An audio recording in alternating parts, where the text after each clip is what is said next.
All right, up next we have Emily Riederer.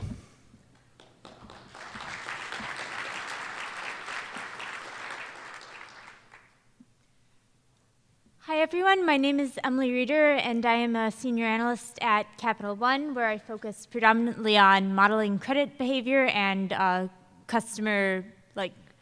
lending behavior on our private label credit cards. And today I will be talking about a team that my team did, building an internal R package to help our business analysts, who aren't traditionally R users, really adapt practices of tidy data and reproducible workflows in their everyday work. So first, I'll give a little context on the type of business problems that these analysts are typically thinking about trying to solve. My team focuses largely on valuations analysis, which essentially is thinking about trying to measure the lifetime value of a customer or taking an action on a customer, such as raising the line on one of their credit cards. So essentially, the way we generally go about this process is individually forecasting out these time series predictions of different elements of a customer's behavior, like how much they'll spend on their card and other revenue metrics, as well as different expense metrics, such as how much we might spend mailing to that customer over their lifetime. Using basic financial mathematics, we can roll up all of these different projections and forecasts into a single present value, which summarizes what we think that customer or taking that action will be worth to us. This really fuels a lot of the analysis that our business analysts do, taking these series of model outputs. They can do scenario analysis and extrapolate to different types of customer segments or different exogenous economic conditions to understand the robustness of our evaluations and also the profitability of pursuing different strategies. This allows us to alter our strategies and make different decisions in market, and once we change our strategy, collect more new data, which allows us to better validate and monitor our model and shore it up and make it more robust. Of course, being in the consumer finance industry, we're pretty heavily regulated, so we also have this separate sub-process going on all the time of documentation and governance. Now, unfortunately, the way business analysts traditionally work, this process was very fragmented over just countless different systems and platforms. Analysts were constantly moving and manually reshaping data between all sorts of different databases, legacy statistical servers, on desktop visualization tools that are GUI-based, and which required a lot of copy and pasting and reshaping, and totally destroyed any sense of reproducible work, and made the process very tedious and inefficient and error-prone due to just all of the manual reshaping. Once they were done with their analysis, they still had the completely separate process of documentation and trying to remember what it was they'd done in all those steps and copy and pasting all the right graphs and pictures into a slide deck or something to take to their management. Instead, we wanted to transform all of those disparate systems and standardize it solely within the RStudio platform and getting our analysts to think in terms of that whole process as a tidy data analysis. This was really the goal we set out with in developing this R package. So the first step was actually getting our analysts to accept a little more abstraction in how they thought about doing their work. The process I just described was something that we might have thought of was very unique to Capital One or to the credit card industry, and it's very specific to how business analysts tend to think. They're really incentivized by trying to find and exploit things that are special and different and unique. For example, if you're asked, should we market to a new segment of customers, the kind of analysis a business analyst is going to want to do is to think really specifically about, well, what makes this one thing very special and interesting, and what can I find out about this one segment? That's a little different from how computer scientists and data scientists tend to think about problems in terms of abstraction, where we tend to think more about the general class of a problem than a framework that can be reused and recycled through code. And in fact, the business process we described, if our business analysts took a step back and did something that was a little humbling and accepted that the problems they were solving weren't quite as unique and specific as we might like to think, was really nothing but the basic tidy data workflow that probably many of us are all familiar with from Hadley and Garrett's book.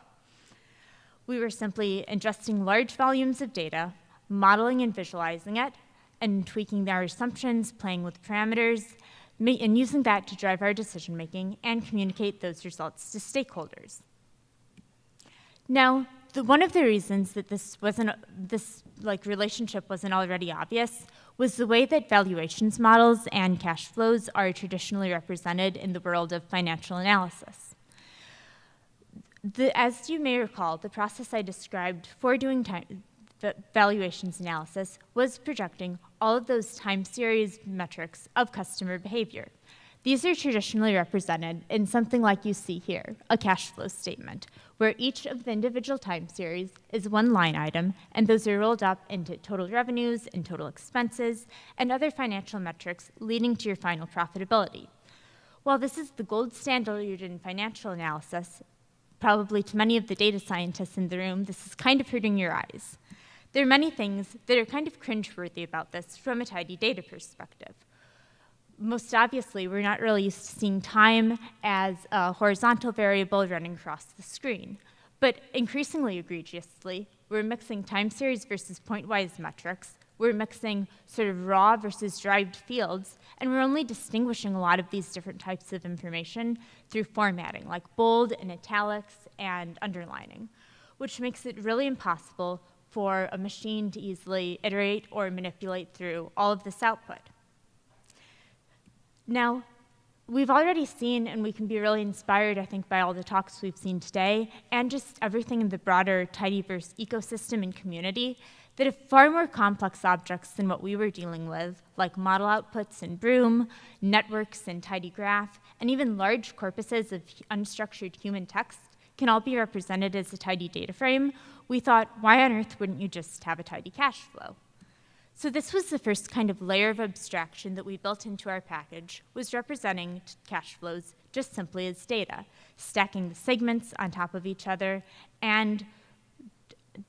simply taking the transpose, which really facilitated us writing a lot of wrapper functions for our analysts to use just over chunks of tidyverse code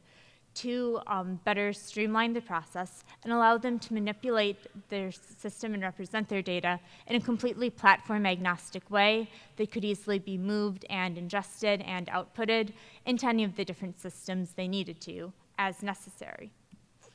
This also made it much easier moving things into R and moving our cash flows as data frames into incorporating more true statistical analysis that typically is completely separate from the world of financial analysis. For example, we can now ingest all our data and iterate through the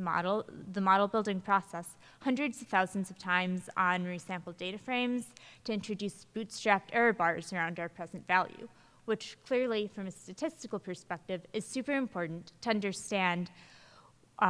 when we're saying for that topmost segment that we have a present value around $50 to see exactly how wide those massive error bars are. Similarly, we can score hundreds of thousands of model iterations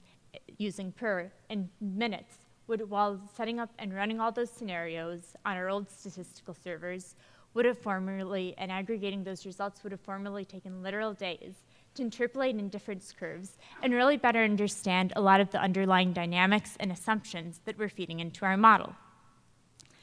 Of course, this story would be sort of boring and kind of silly if it were as simple as turning cash flows on its side. But really, this was more of a mechanism for truly turning analysis on its head by developing a very opinionated R package around these ideas, which then we were used to teach our analysts to work more in incorporating the best practices of data science and reproducible research, which I think a lot of people at our studio and in the broader open source and data science and even academic communities have really focused on a lot lately. I think we noticed that a lot of the problems that analysts typically complain about and a lot of the problems that are traditional business problems have a clear mapping to technological solutions. But because these two communities don't always interact and aren't always speaking the same language, some of those relationships are lost. This is really important because people don't generally accept solutions to problems that they don't really think they have and solutions that they don't really understand. So When analysts complain about rework or being asked by their manager to run a similar analysis on a slightly different data set or taking slightly different assumptions, or the tribal knowledge that gets lost as people move between teams or parts of the business, we began to see these just as problems that we needed to communicate and point out were problems of lack of reproducibility. And again, people on the business side may think a lot about how do you structure an effective and efficient and a team, with good norms and good collaboration, and many of the qualitative aspects of team building. A lot of these problems can also be solved through good technological solutions and practices of version control and peer and code review to set up better forms of interaction. But to really migrate our business analysts, who come from a wide variety of backgrounds, to thinking about these concepts, we realized our package was going to have to be very opinionated and really enforcing and encouraging these best practices from our users. So for this, we actually once again turned our attention and sought inspiration from the Tidyverse and our studio and the R community as a whole, and identified some key features that we thought had made the R community really successful that we wanted to bake in and really encourage in our internal community as well. These were empathy, empowerment, and engagement. By empathy, I mean that we really wanted to design our package to meet user needs. For example, the Tidyverse is really perfectly optimized for people who really want to get the insight out of data, and that's their primary goal. It's not necessarily always thinking about what's the most important, what's the most obvious thing to something with a computer science background. It's what's going to really make sense to someone seeking information from data. By empowerment, we wanted to be sure that people really came out of this experience and were able to use our tool to better understand R as a whole and be able to really engage with the software and not just sort of blindly follow some new black box-ish approach. And this was inspired again by our studio, the way even in the IDE, when you're doing a task as simple as loading data, it'll show you, oh, this is the code you could have run to achieve this same output and this same result. And it really empowers people then to know how to do things better, differently, or more independently the next time they go through that same process. And then finally, engagement. Once again, anchoring back to our studio, the role of the Tidyverse developer advocate came to our mind, how our studio has been really powerful in building strong communities, as evidenced today, and really having good interaction by using that community to, get new ideas for features to include, have people helping each other do their day-to-day work, and even more technically and tactically submitting pull requests and getting involved in contributing code. We knew that we couldn't just be one team of developers supporting every need a company might have in an R package, so it was really important to be able to get that engagement back from our users and have it grow a community of analysts who are also developers. So I'll talk briefly about how we really sought to achieve each of these three ideals in our own R package. First of all, we took a sort of unique approach to developing this package, which not only ensured that we built it with a lot of empathy, but also with a lot of efficiency. Instead of sitting in a silo in order to think through, oh, what are the functions we should include, and what should they do, and how should they work, we actually just took on the kind of work that a business analyst would be trying to do and solved it for a single use case. For example, we just started doing valuations analysis for discrete segments of customers and writing all of our analysis in our Markdown templates. So we'd loop through the standard process, that's probably very familiar to everyone who's ever built a model: data cleaning, data validation, exploring our data, actually building that model, thinking about how to validate it across different metrics. And then after we'd done this for a couple of different segments, we simply took the R markdowns we'd created and stripped out a lot of the very problem-specific information, and we're left with a framework, both in terms of a wireframe for the code, as well as more of a business framework even, walking people through how should you actually think through doing this sort of analysis.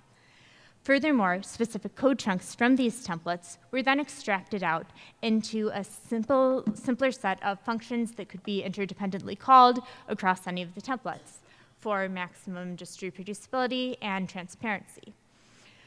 Again, following the tidyverse paradigm, we kept these functions limited as much as possible to simple verb names, all of them taking in a data frame, calc functions then outputting a data frame, viz functions outputting a ggplot graphic, or table functions outputting a nice pivoted data frame to spit out summary output for a report. Additionally, and somewhat importantly, I'll briefly call out our series of get functions helped our analysts do a lot of the more tedious and complex and kind of like scary tasks when you're new to R, such as setting up proxy variables to get into some of our enterprise GitHub or database systems.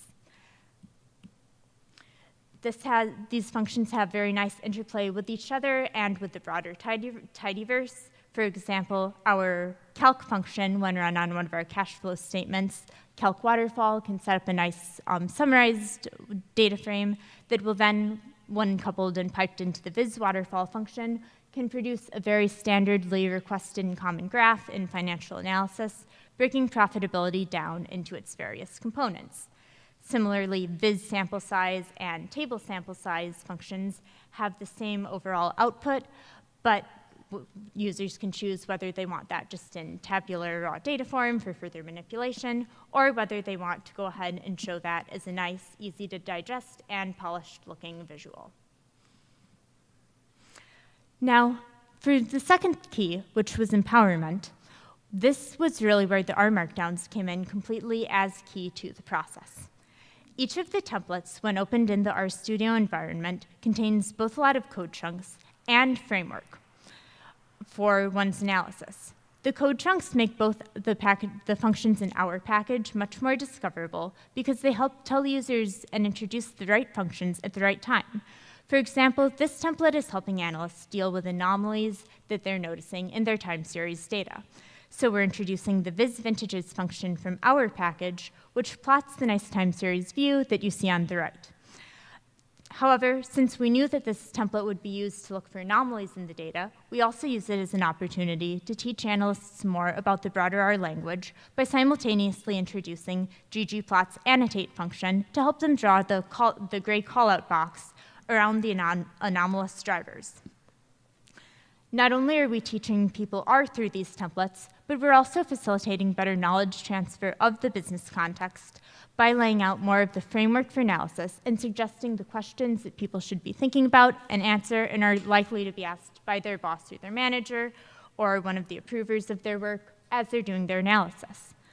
These templates then can be automatically rendered into their final product, which can be used for presentation material, as well as documentation and governance, thus eliminating the separate processes we used to have for doing analysis and producing documentation and results.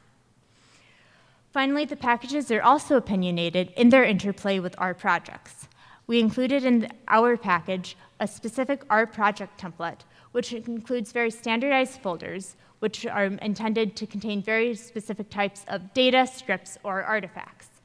The R Markdown templates are very opinionated then in where they expect to read and write the outputs. And while users can choose, of course, to delete these code chunks and overwrite the expectations of the R Markdowns, this really emphasizes to users how easy it is to set up a good workflow and really encourages these practices to standardize across the whole company. When one analyst goes on to a different analyst's GitHub, they can figure out exactly where every file is supposed to live and what every piece of code is doing and the interplay between them because of the high degree of standardization. Finally and lastly, I'll touch briefly on engagement. This was really the most important metric of success for our project because it's where the rubber really meets the road and proves that we were able to empower users if they're able to engage and contribute back. Since we started this project, we have seen analysts taking the templates that we've made and doing their own novel analyses that are different than what that template was originally intended for. So we always really encourage and welcome them to submit a pull request and contribute that back to the package. We also, for new users, explicitly maintain a backlog of really low-hanging fruit type projects that are ways that they can easily contribute. For example, even designing our own hex sticker for our package, or a little bit more technically, designing a custom ggplot theme, as you can see one analyst started to do here, that was more consistent with Capital One's internal style guide. Giving people all of these opportunities to contribute back has really been super beneficial in terms of building more of a community around our package, which we hope to keep growing and evolving over time, so the package becomes much more expansive and extensive beyond simple credit analytics to incorporate more and more of the work that our business analysts tend to do regularly. I'll conclude very briefly showing you the new workflow that we now use, as opposed to the disjointed, very fragmented, and unreproducible system that we were using before.